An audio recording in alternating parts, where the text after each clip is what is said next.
Bonjour et bienvenue sur ma chaîne.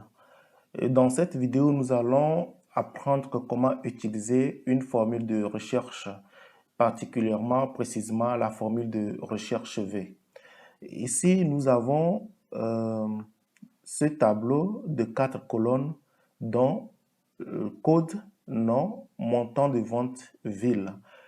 Nous allons rechercher les noms correspondant à chaque code et puis montant correspondant à chaque code et ville correspondant à chaque code. Chaque individu ici a un code dans l'entreprise et nous avons ce tableau dont nous avons seulement l'élément code dedans. Nous voulons ramener les noms correspondant à chaque code, le montant correspondant à chaque code et la ville correspondant à chaque code. La particularité dans ce tuto est que nous allons rechercher les noms à partir de la même feuille. Après, nous allons chercher les montants à partir d'une autre feuille. Puis, en troisième position, nous allons rechercher les villes à partir d'un autre classeur carrément. Alors, si vous êtes prêts, on peut commencer.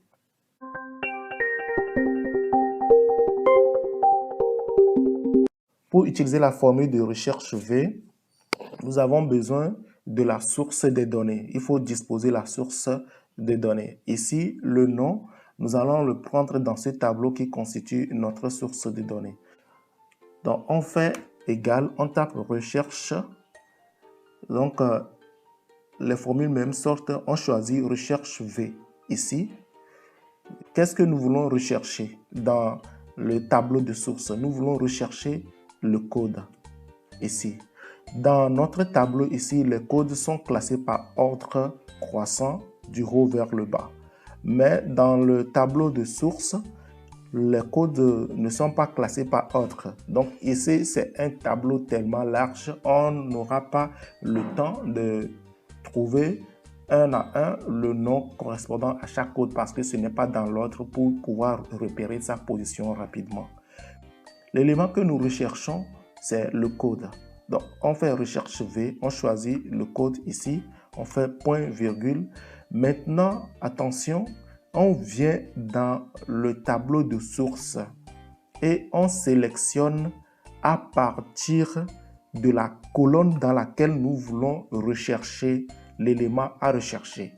Et on termine ou on va au-delà de la colonne dans laquelle se trouvent les informations que nous voulons ramener dans la colonne de nom. Donc, on commence la sélection à partir de la colonne A2, qui est le début de notre tableau de source, qui contient l'élément que nous cherchons, code. Et on sélectionne jusqu'à la dernière ligne contenant nos informations et on fixe en faisant F4, point virgule, on fait encore point virgule, l'élément que nous voulons afficher, le nom, l'élément que nous voulons afficher, la donnée que nous voulons faire venir dans notre nouveau tableau qui est le nom, se trouve dans quelième colonne dans notre sélection.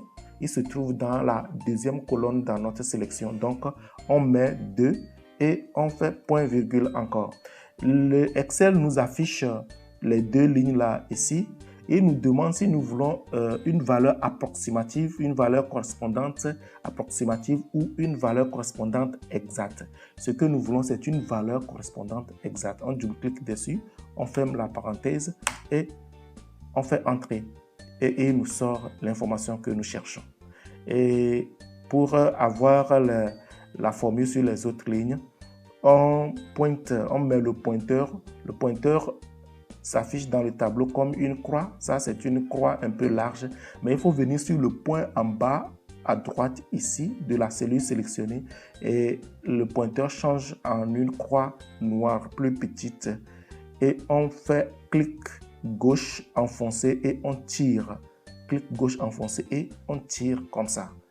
Et on le relâche. Donc, Excel nous ramène les noms sur les noms correspondants à chaque code. Merci.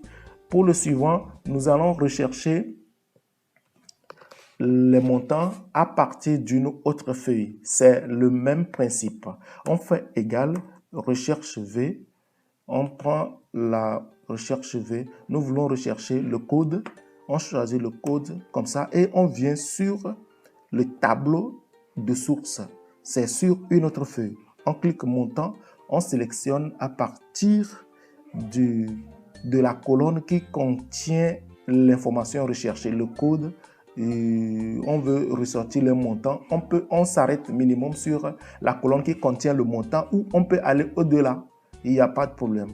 Nous sommes venus au-delà et on fait quoi? On fixe toujours F4. Ça dépend de votre clavier. Sur mon clavier, je dois faire FN, F4 pour pouvoir fixer. Sur d'autres claviers, F4 simplement suffit. Ici, je fais point virgule et l'information que je veux sortir, c'est montant de vente. Montant de vente se trouve dans quelle colonne dans ma sélection? J'avais sélectionné à partir de la colonne A, donc 1, 2, 3. Montant de vente se trouve dans la troisième colonne dans ma sélection. Donc, je mets 3, je fais point virgule, je choisis correspondante exacte, double-clic, je fais entrée et il me sort le montant ici. Je ne fais que tirer vers le bas pour avoir les montants sur les autres codes. Maintenant, nous allons chercher les villes à partir d'un autre classeur Karma. Et ce classeur est celui-ci. C'est un autre classeur dont le nom est recherche V exemple 2. Et le classeur dans lequel nous étions précédemment, c'est recherche V exemple 1. Donc, on veut rechercher l'information à partir d'un autre classeur. Le principe est le même. Recherche V, on choisit recherche V, nous recherchons les codes, point virgule, on vient dans le classeur recherche V exemple 2, on sélectionne jusqu'à la ville, on peut sélectionner venir là où nous voulons et descendre jusqu'en bas pour avoir tous les codes.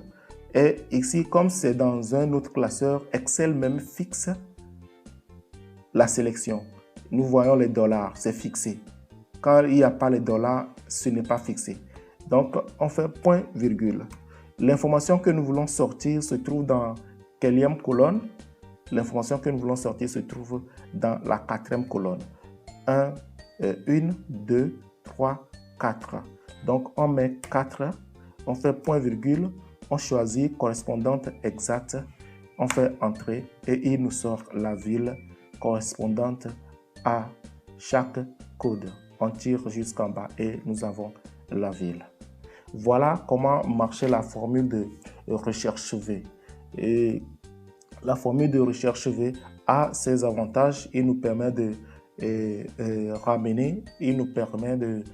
ramener les informations correspondantes à une donnée ou bien un élément dans une cellule facilement. Cependant, la formule de recherche V a aussi des inconvénients. Supposons que dans le tableau de source, nous avons cherché les noms dans ce tableau de source. Supposons qu'on insère une colonne. Nous avons recherché ça dans la deuxième colonne. Et si on insère une colonne comme ça, on insère une colonne comme ça, la formule de recherche V dit qu'il ne trouve plus d'informations dans la colonne 2. Donc, les noms partent. Si nous revenons en arrière, les noms reviennent sur la colonne 2 et nous ramène les noms. Pour pallier à ce problème, il y a une autre formule de recherche qui s'appelle index equiv. Dans la prochaine vidéo, nous allons parler de la formule de recherche index equiv. Merci.